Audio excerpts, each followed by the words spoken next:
Hello again, and welcome back to Marketing with Purpose. My name is Monica Pitts, and I'm your host today. Well, I'm like pretty much always the host, but today I'm your solo host because we are going to talk about mindset in marketing. Now, I didn't come up with this idea all by myself, okay? Actually, earlier this year, I sent out an email to our audience and I said, hey, what are some things that I can talk about in the podcast? What are some things that you feel like would round out your marketing tool set and make you even better at what you do? And one of our loyal listeners said, I want you to talk about mindset and its impact on how we create marketing. So she said, for example, am I writing this message to my friends and fans, or do I just feel like my messages are an intrusion? And I got to tell you, friends, like I write every email that you get from Make Create Design, like pretty much. I write them all, right? If they're a marketing email, I wrote them. I write most of the social posts because they come from my emails. And I never signed up to be a writer. I didn't even sign up to be this kind of a marketer. I'm a designer. So I get it. I get it. You feel like you're bugging people. You feel like you're not cool enough to be heard. And I have to talk myself through this every day. Okay. So I'm going to let you know the things that I say inside my own head and the beliefs that I have embraced to allow me to record these podcasts, to write these blogs, to send these emails, to write these social posts, and to spread this message. And that's because, that's what it is, right? It's the mindset in messaging. So let's get to business. You're on a mission and you just need more people to know about it. And whether you're brand new to marketing or a seasoned pro, we are all looking for answers to make marketing decisions with purpose. I'm Monica Pitts, a techie, crafty business owner, mom, and aerial dancer who solves communication challenges through technology. This podcast is all about digging in and going digital. I'll share my marketing know-how and business experience from almost 20 years of misadventures. I'll be your backup dancer so you can stop doubting and get moving towards marketing with purpose.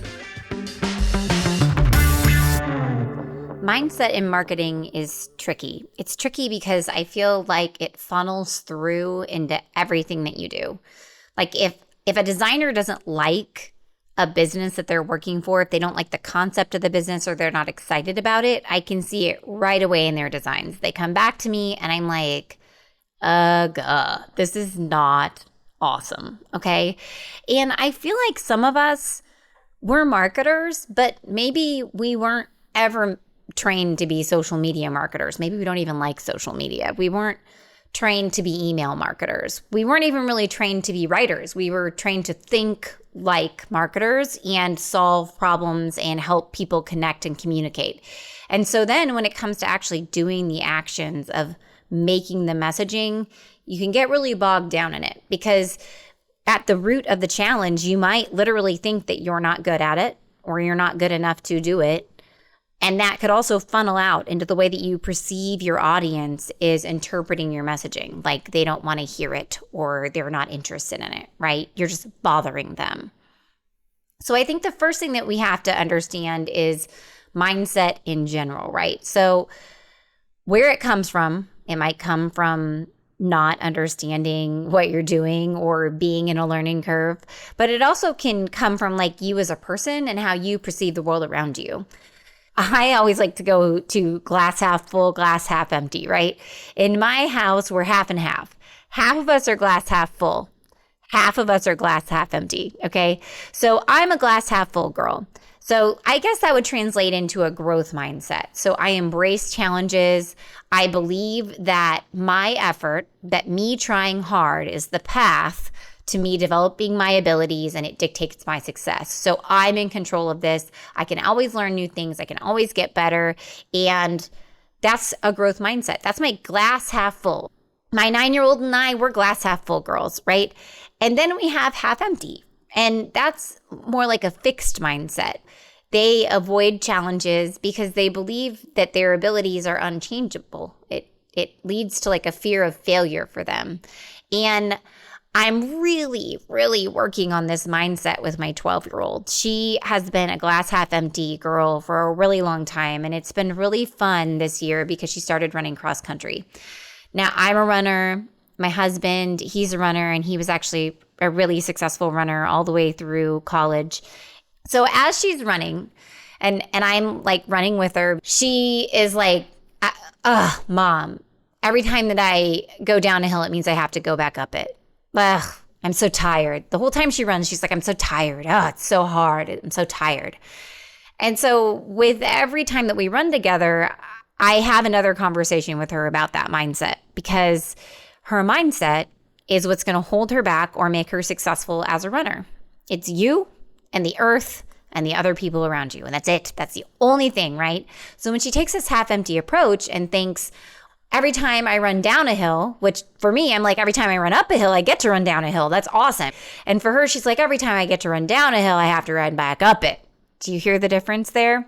If I can get her to embrace this attitude that she can do it, that working hard now means there's something better on the other side. And instead of focusing on the fact that she's tired, she can focus on the girl that's running in front of her, or the finish line, or the medal that she wants so badly to get, or the time that she's going after. That working hard right now is going to get her there. It's a direct reflection of her efforts that she puts in. Because quite frankly, you know what holds her back from success? Her mindset. Her mindset, because she freaks out and she says, I can't do it. I'm too tired. I'm not good enough. So what's really standing between her and her goal as a runner is what's in between her ears, not how fast her legs can move. Because if she puts in the effort to train, her legs can move fast. But it's her brain telling her that she can't do it, that glass half full attitude, that stops her from being able to reach her goals. And that's why I talked with her in so many runs and after so many runs about the exact same thing that we're talking about today.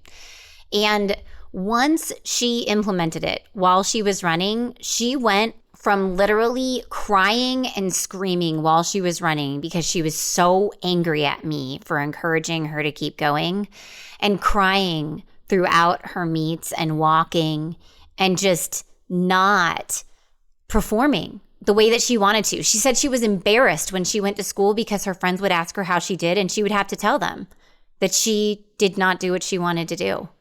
And then she embraced this glass half full mentality. She started actually practicing during practice and running instead of just complaining about running. And she went from being the one of the slowest girls on her team to being the fastest girl on her team in one season. This mindset thing, it's powerful. And now she's like, I'm not going to do basketball this winter, Mom. Instead, I am going to run 4 days a week because I am going into track season as the fastest 7th grade girl on the team. That's who I'm going to be. People are going to know me because I work hard and because I'm going to run fast. And I'm even going to beat the boys. And you know what I say? More power to you. Because with an attitude like that, she might just get it, right? So why am I telling you this story that keeps going on and on and on about a 12-year-old and her running? It's because mindset is a big deal. And if it can work for a 12-year-old, dude, just imagine what it can do for you and your marketing. So when we sit down to make social posts or write emails or letters or any marketing copy, especially if we're not writers, can I get an amen over there, friends? If we approach it from that half empty, fixed mindset that every single downhill has an uphill after it, then A, you might not take any action at all. You might not take enough action. You might feel guilty about taking action. So that's not good, right? Because it's our effort that's going to allow us to get better at our marketing. Okay, because like work with me on this here, all right? So just like with Ellison or running, the more she runs, the more hills she runs, the better she's going to get. It's the same thing with your messaging, okay? The more emails you write, the better they're going to be, the better they're going to hit home. The more social posts you write, the better they're going to be. You're not just going to automatically be good at it. You're going to have to work on it. And by putting effort into it and then looking at how your emails or your social posts perform and adjusting them to make them better, you're learning. You're learning about your audience. You're learning about what they want, what they need, and you're learning about yourself and how you can do better and better serve your audience, right? So if you're not sure if you have a fixed mindset or if you're a glass half full human in the world of marketing, let me tell you some thoughts that I hear people that are glass half full in their marketing say. They say, but Monica, I just don't want to bother them. I don't want to bother them. Or if I talk to them too much, they're just going to unsubscribe because I'm just cluttering their inbox. Or they probably don't want to hear from me anyway. They have better things to do. That is the glass half full people, right? That's not going to get us anywhere, right? Because that's the thing. We feel guilty about sending them an email. We feel like we're bothering them. We feel like we're intruding in their space. That's not serving us as marketers because we have to get better at communicating, and we can't do it if we're not communicating. We can't stop ourselves before we start, okay? So also know that even if you're taking effort, like you're putting the effort in, you're making the posts, you're writing the emails, even though you have these thoughts, you're thinking, ugh, I don't want to bother them, but I'm going to write this email anyway because I have to. Friends, it comes through. It comes through in your messaging. Like you can hear it, right? You can hear that someone didn't really want to write that email, that they didn't want to bother you. And you sound half full in your content. You do. You don't sound excited and jazzed and like ready to like conquer the world and get things done and help people. You don't sound like that. You sound like you're sorry. I'm sorry to bother you, but it doesn't work. It falls flat. And also then when you try to jazz it up, it just sounds salesy. And nobody likes salesy content. We all ignore it, right? It's gross. We don't like it. One of the things that I try to do whenever we intake new clients, and especially when I used to be like the salesperson for Make Create, which I'm not anymore, thank goodness. Now we have Stacy and she's amazing. But if I am in a first meeting with somebody, I want to see the value in their business. I want to get excited about what they are and how they serve people and how they treat their employees. I want to get behind them. I want to be their biggest cheerleader as a marketer. I want to love them so hard. If I can't love them, I don't really want to do marketing for them. There have been companies that we have chosen to do marketing for that I didn't love. I could not get behind their core values. I could not get behind what they were doing. And the marketing fell flat. It was hard, right? It was yucky. I didn't like it. And so I think that the first thing that you need to do to change your mindset in your marketing is really get behind your purpose, right? So what is your business all about? Why are you so freaking awesome? Like be your own biggest cheerleader. Get excited about that business, about the organization that you're part of. That's the first step is loving what your company does, what your organization does, and really believing in it. That's the first step. Then the second step is to do your homework, because you can love what you do and get behind it, but really you're trying to talk to someone else. And unfortunately in marketing, and this is the huge pain in the butt about it, is you're doing this mass communication, right? And that's not nearly as easy as if you sat down and had a conversation with a friend, is it? Like whenever I really get stuck, I wish that I could ask everyone a question. Like, can I just ask you a question? Just maybe a few questions. And then I would know exactly what to say. And I would be able to help you, right? And so the second thing you need to do is your homework. And really understand the people that you're talking to, because you're probably not just talking to one type of person, you're talking to multiple types of people. And I find that the easiest way to do this is by creating buyer personas. And buyer personas are fictional representations of the people that you serve in your audience, your customers or whomever is consuming your marketing.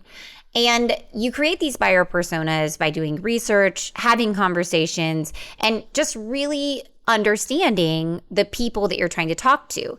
So you might start off by calling past customers and having a conversation with them and understanding like the challenges that they're facing and how you help them solve it and what was great about working with your company, what happened before they worked with you, what happened when they worked with other companies not yours, and learn about their families and their lives and what makes them happy, what are their personal goals, because those are all ways you're going to find connection with these individuals. So if you can just look through the people that you serve and kind of put them into categories and then start doing research about those different categories, you might end up with a handful of buyer personas that are going to represent the audience that you're trying to communicate with.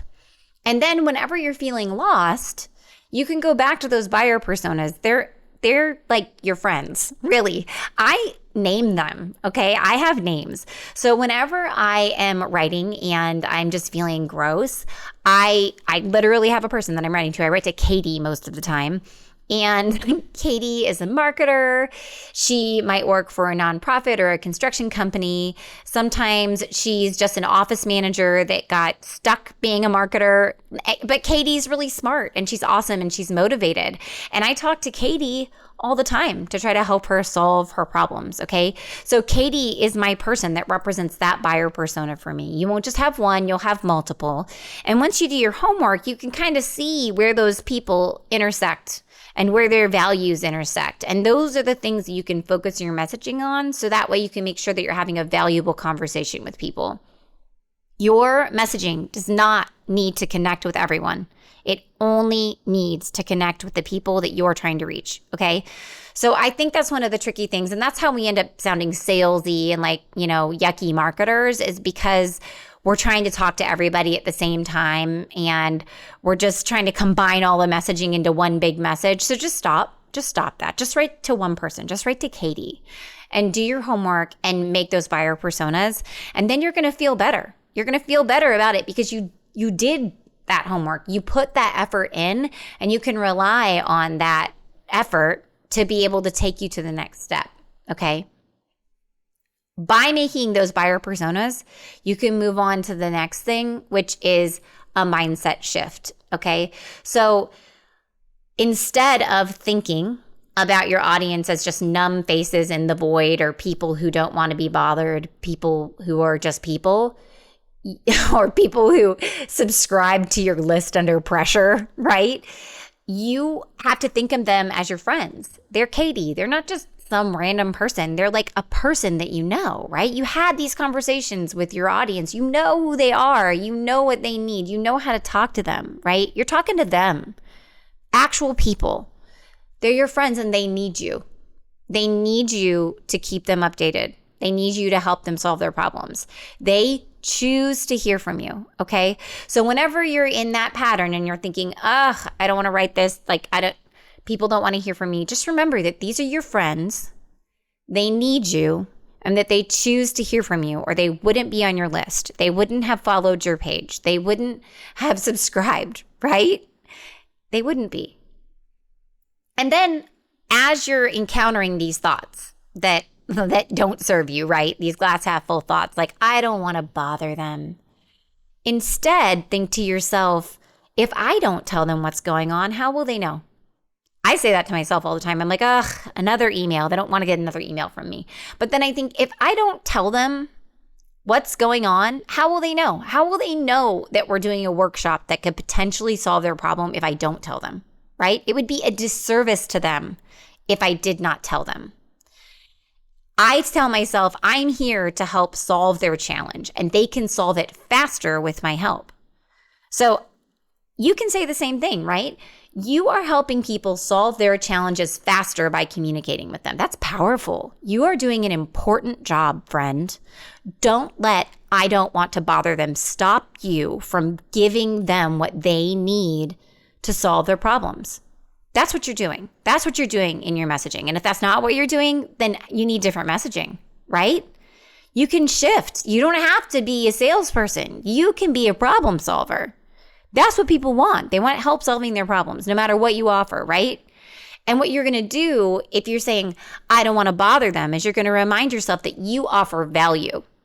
That's what you're doing. You're offering value. in whatever way you're doing it. Maybe you offer value by giving them something to smile at or laugh at, or something that's going to get their head on straight so they can write their marketing, right?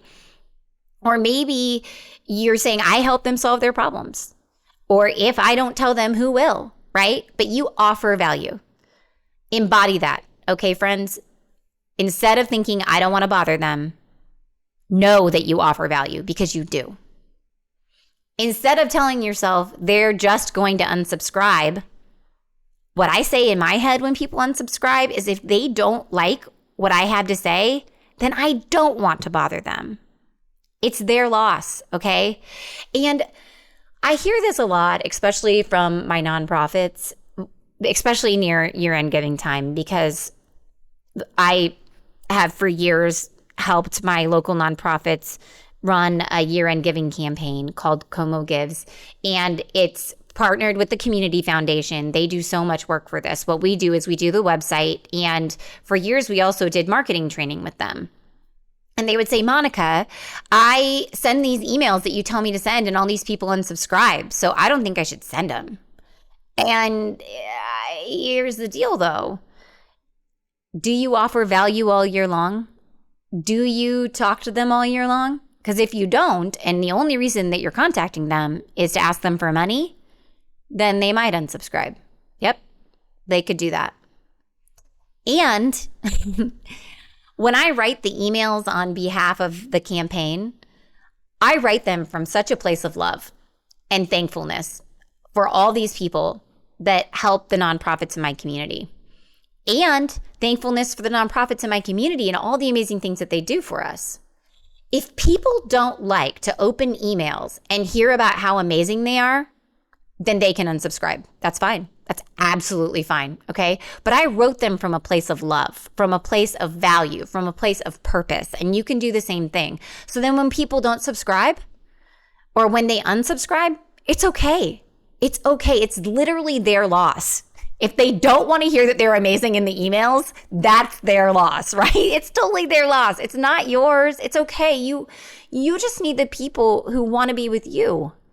That's the people that you need to reach, right? You need to reach the people that you can offer value to and serve, and that want it from you. Not everybody. You don't need to reach everybody. You just need to reach the people that are your friends, that are your fans. And instead of saying to yourself, they probably don't want to hear from me anyway, because I get it. You're like, they don't know who I am. They don't care. Instead, you can say to yourself, they're probably expecting to hear from me. Without my messaging, they won't be able to take the opportunity to solve a problem, or take action, or get involved, or live a better life, right? They won't be able to do that because you won't have connected with them. They are expecting to hear from you. They are. That's why they signed up. They expect it. They wouldn't have followed your Facebook page or liked you or followed you on Instagram if they didn't expect to hear from you. If they didn't expect to see things from you, why would they do that? That doesn't make any sense, right? And if you're running ads and you're freaked out about that, hey, here's the deal. They fall into the demographic. You offer value. They need it. You help them solve their problems. So it's not an intrusion. It's not an intrusion when you're selling me something I need. That's not an intrusion. It's not an intrusion when you help me solve my problems. It's not. It's a service. Okay, friends, it's a service. So as you're writing those emails, I want you to make sure, or those social posts, or whatever in heaven's name it is that you're writing, just realize that you're going to offer value. You're going to help them solve their problems. You're going to make their day, make them smile, make them laugh, make their day. They're your friends. You want to make your friends smile and laugh. That's why you send them memes, and your audience is no different, okay? Show them that you care. Show them that you care about them. Show them that you care about solving their problems, because everyone wants to be cared about. Everybody wants to be important. And that brings me right back up to those buyer personas again. If you love your company, if you are a champion of your company and your organization, and you know that you're amazing, then you have to serve yourself by putting in that effort and doing your homework and creating your buyer personas, because you need to be able to really understand that person, to show them that you care about them. You need to have a conversation with Katie, not everybody. because you cannot love everybody the same, okay? It doesn't work that way. I have one kid that loves gifts as her love language, and the other one loves quality time. All right. They are both loved the same amount from me, but I show my love in different ways. And that's what those buyer personas are going to do for you. They're not just going to give you that like reassurance that you know what you're doing. They're also going to allow you to really connect with the people that you're trying to talk with. So friends, here's the deal. Even after all your homework, even after all the examples of different things that I just said that you can think inside your head, if there's anything else, any other piece of advice that I can give you, it's just that you're not alone. Almost everybody feels this way whenever they're writing like marketing to the masses, right? And it's because the feedback is low. So you put all this love out and you very seldom get something back in return. But just know that they are not always going to return love all at the same time. I just had somebody email me 3 times about the same thing. And on the 3rd email, I was like, holy cow, I really need to respond to this person. And it wasn't that they weren't important. It wasn't that I didn't love the opportunity that they were giving me. It was that I was really busy. And I've had other professionals tell me the exact same thing. So regardless of whether your natural mindset is half empty or half full, as you're approaching your marketing, just know that if you really do have the half full mindset, it is going to come through in your messaging. And it's very difficult to make friends when you don't have that vibe, when you don't have that positive vibe, because people want to be friends with people with energy who are helping them solve their problems, who have similar values and interests as them. That's who they want to be friends with. So do your homework, do your buyer personas. And when you find yourself getting stuck, just go back and rewrite the script that's going on in your head. Your audience are not faceless people. They are human beings who chose to be on your list, who are your friends, and they need you, okay? Instead of saying, I don't want to bother them, remind yourself that you offer value and that you are helping them solve their challenge. And unless they hear from you, they will not get there. Instead of saying that they're just going to unsubscribe and it's not even worth it, just realize that you're pouring love and so much value into the marketing that you do that if they don't appreciate it, they probably shouldn't be on the list anyway. And that's okay, because that gives you more space and energy to serve people who actually do want to communicate with you. Instead of thinking to yourself, I'm probably intruding or they don't want to hear about me anyway, just realize that without your messaging, they won't be able to embrace the opportunity that you have to offer, and that you can make their day with this messaging. You can show them that you care. And sometimes that's exactly what people need to hear. They need to hear that you care, because you do. And you can do that. You can do that for somebody else, even with never having met them. And that's a really powerful gift, my friend. And that's what makes marketing so incredibly cool. So get that message out there, check and see how it did, tweak and repeat over and over again. And then you're going to get even better at it, even better at marketing, even better at communicating. And it'll be awesome. It'll be awesome for you and for your audience and for your business. Who doesn't want that, right? Now, if you're new to marketing, or if you're in a rut, or maybe you just need a little bit of inspiration to be able to make your new marketing plan, I have a gift for you. This summer, I made a free mini course. It's called Marketing on a Shoestring. It's a beginner's mini course to market on a budget. And what I do in this mini course, I broke it down into small videos. It comes with a workbook, is I challenge traditional marketing assumptions about what it takes to market your business. It's designed to give you a rock solid foundation for making the right marketing decisions for you, not for somebody else, but for you and your business with total confidence. Okay. And it's completely free.